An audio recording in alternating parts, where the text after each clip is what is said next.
Salut amis madrilènes, j'espère que vous allez bien. On est parti aujourd'hui avec un programme assez sympa. On a des informations évidemment en ce qui concerne la demi-finale demain de Champions League entre le Real Madrid et Manchester City. Quelques informations sur le groupe, quelques informations aussi du quotidien AS sur l'aspect tactique de cette rencontre. Carlo Ancelotti qui est en train de préparer ses hommes à cette rencontre.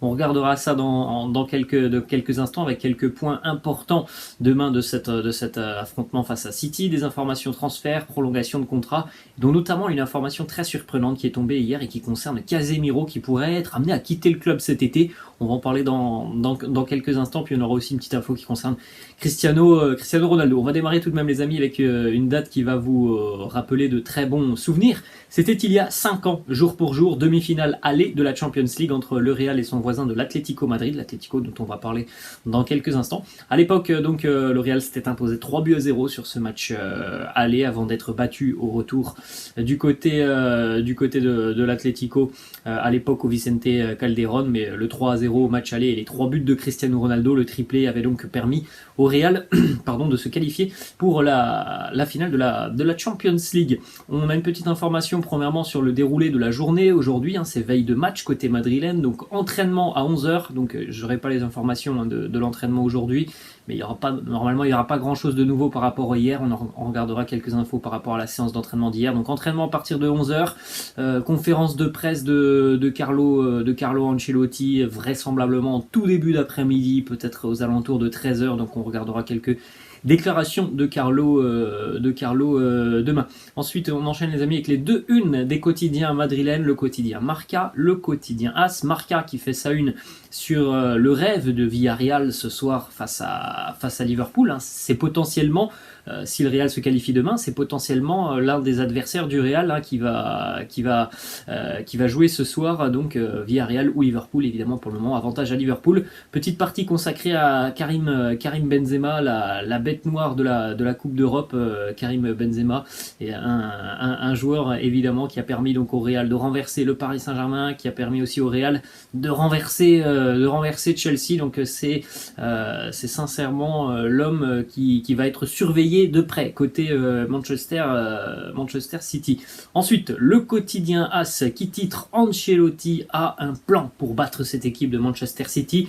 Demain, on va regarder quelques informations de ce plan. C'est le quotidien AS. Premièrement, côté merengue, ce qui évidemment serait important dans cette rencontre et dans ce genre de rencontre, c'est de marquer en premier. Ça, c'est évidemment quelque chose qui peut être très important, notamment sur l'aspect psychologique d'une rencontre comme ça, où tu dois remonter un résultat. Après, bon, les amis, on sait aussi que face au Paris Saint-Germain et face à Chelsea, le Real a été en mesure de renverser des situations qui étaient mal engagées, où les merengues étaient menés, et au final, sur le match retour face au PSG et le match retour face à Chelsea, le Real n'a pas ouvert le score. Mais c'est vrai que demain, ce serait quand même un avantage énorme, et surtout psychologiquement, que le Real puisse ouvrir le score dans cette rencontre, être présent sur les 90 minutes. On se souvient notamment face à Chelsea, ça avait été parfois sur des longues périodes assez compliquées.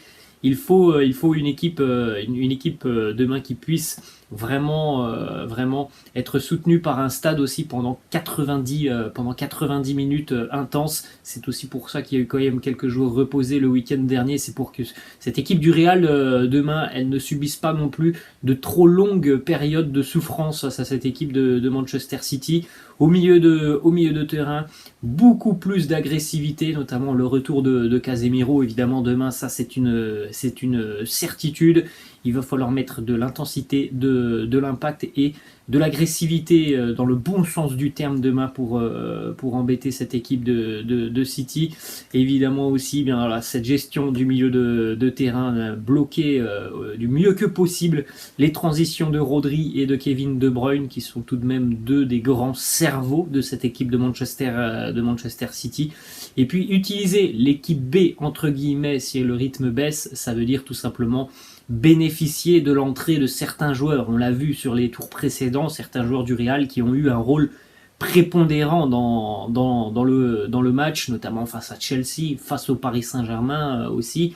par exemple, ne serait-ce qu'on peut en citer un, il y en a d'autres. Camavinga, quand il entre en général, il fait beaucoup de bien au Real, donc ça aussi c'est quelque chose qui peut être important demain, vraisemblablement en seconde mi-temps. On continue les amis avec cette information du quotidien Marca par rapport à la composition d'équipe demain. Marca qui annonce que Carlo Ancelotti envisage de mettre Rodrigo ou Valverde en tant qu'ailier droit demain face à Manchester City. Selon lui, c'est une décision très importante pour que le match tourne en faveur de Madrid. Rodrigo ou Valverde demain, bon, on n'avait pas trop de doutes là-dessus, hein, ça semble quand même assez hypothétique de voir Marco Asensio être aligné demain, donc oui, ça sera vraisemblablement Rodrigo ou Fede Valverde. Après, on l'a déjà dit, c'est pas forcément les mêmes profils, surtout dans l'optique d'aller faire un résultat. On poursuit les amis avec des informations qui concernent le derby dimanche du côté du Wanda Metropolitano, l'Atlético Madrid qui reçoit le Real Madrid. On rappelle, dans la tradition, l'Atleti devait donc réaliser une aide d'honneur aux joueurs du Real Madrid qui viennent d'être sacrés champion d'Espagne. Ça c'est la tradition en Espagne. Bon, dans les faits ça se passera vraisemblablement pas comme ça dimanche, puisque il y aura vraisemblablement pas de passivo de la part de l'Atlético, qui a laissé un petit communiqué notamment parce que tout simplement on connaît la rivalité entre les deux équipes et l'Atlético ne se voit pas faire cette aide d'honneur au Real Madrid. Voilà l'un des communiqués du club colchonero. Certains veulent transformer ce qui est né comme un geste de reconnaissance du champion en un péage public que doivent payer leurs adversaires, imprégné de surcroît avec un arôme à l'humiliation. D'aucune manière, l'Atlético Madrid ne collaborera avec cette tentative de moquerie où sont oubliées les vraies valeurs du sport et où tension ainsi que confrontation entre supporters sont encouragées. Il est aussi important de savoir perdre que de savoir gagner. À l'Atlético, on ne prétend rien apporter aux autres. Il est clair que nous avons une façon différente de comprendre la vie. Voilà le communiqué du club de l'Atlético. Donc il n'y aura pas de passillo pour le Real dimanche. José María Jiménez, on en avait parlé, s'est déjà exprimé samedi en disant on félicite le Real Madrid, mais nous avons beaucoup de respect pour nos supporters. On ne fera pas cette haie d'honneur. Donc voilà, un petit manque de respect, on va dire ça comme ça. C'est vrai que c'est la tradition en Espagne. Après, évidemment les amis, on peut aussi comprendre l'Atlético Madrid qui n'a pas envie, voilà, tout simplement de se rabaisser devant le Real Madrid. On continue les amis avec une déclaration de Xavi, l'entraîneur du Barça, qui lui a félicité le Real Madrid. Il faut savoir que l'Atlético est l'un des seuls clubs aussi sur les réseaux sociaux qui n'a pas félicité le Real. Xavi qui nous dit: je voudrais féliciter le Real car ils sont champions en raison de leur mérite. En 38 matchs, vous ne pouvez pas tricher. On poursuit les amis donc avec les images de l'entraînement de la veille. Donc préparation évidemment pour le match face à City demain. David Alaba et Gareth Bale sont restés dans le gymnase. Eden Hazard a poursuivi sa récupération. Donc voilà, on avait déjà les mêmes informations qui étaient tombées hier. Un entraînement avec pas mal de jeux, notamment pas mal de sourires affichés du côté de l'effectif madrilène. Regardez un petit peu ces jeux, notamment Jesus Valero, Toni Kroos. Bon, tout le monde a participé avec ses trépieds et puis ces petits capteurs lumineux où donc il y a une petite course entre les deux joueurs et où il faut aller toucher en premier le capteur. Voilà, par exemple, vous avez l'image de ce capteur rouge. Là, vous avez Der Militao face à Vinicius, un jeu assez sympa hier, dans la bonne humeur du côté de l'entraînement. En ce qui concerne David Alaba, voilà l'une des informations qui est tombée, même si on s'en doutait et on en parle déjà depuis quelques jours. Carlo Ancelotti ne forcera pas la présence de David Alaba face à Manchester City. Il est quasiment forfait.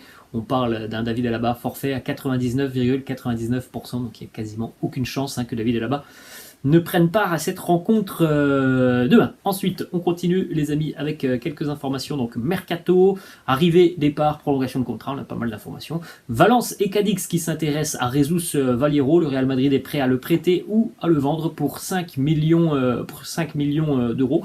On a vraisemblablement l'arrivée d'Antonio Rüdiger. On en avait parlé, je crois, dans une vidéo il y a une dizaine de jours, où j'avais regardé un petit peu tout l'effectif madrilène et je vous avais donné mon avis, qui doit partir, qui doit rester. Je pense que voilà, avec l'arrivée d'Antonio Rüdiger, évidemment que Jesus Valero aura encore moins de temps de jeu. Déjà qu'il n'y en a quasiment pas eu cette saison pour Jesus Valero, donc peut-être une opportunité pour lui, un départ cet été en prêt ou alors une vente. ça sera au club évidemment de prendre sa décision. En ce qui concerne Nacho Fernandez, le contrat de Nacho prend fin dans un an, au mois de juin 2023. Pour le moment, le défenseur a toujours une place garantie du côté de Madrid. Pas forcément toujours titulaire, mais c'est un véritable soldat, Nacho. Il devrait avoir l'opportunité de prolonger dans les prochains mois avec le club. Par rapport à Marco Asensio, bon, pas forcément d'informations complémentaires par rapport à ce que l'on sait déjà depuis quelques semaines. Tout est ouvert dans ce dossier Marco Asensio. Le club examine aussi les alternatives avec lui. Bon, il est tout de même le 3e meilleur buteur du Real cette saison, donc c'est sûr que les chiffres parlent pour lui. Après, bon, les amis, quand on regarde aussi le contenu des matchs, c'est vrai qu'il y a ces buts de Marco Asensio, mais parfois on a tout de même l'impression d'avoir un joueur qui ne s'intègre pas forcément dans le collectif. Donc voilà, tout est ouvert, prolongation de contrat ou départ pour Marco Asensio. On poursuit les amis donc avec cette information, donc je vous en ai parlé en tout début de vidéo. Ça c'est quand même une grosse bombe qui est tombée hier et qui arrive en provenance du Brésil, d'un célèbre média brésilien, UOLE Esporte, donc quasiment 1,5 million d'abonnés sur Twitter, donc c'est quand même un compte et un quotidien assez renommé au Brésil. Et ce quotidien annonçait hier que le Real Madrid laissait la porte ouverte à un départ de Casemiro cet été. Le Real Madrid serait prêt à se séparer de Casemiro, qui n'est pas considéré comme un joueur intouchable. Si une offre de 50 millions d'euros arrive côté madrilène, eh bien le milieu de terrain brésilien pourrait quitter le club.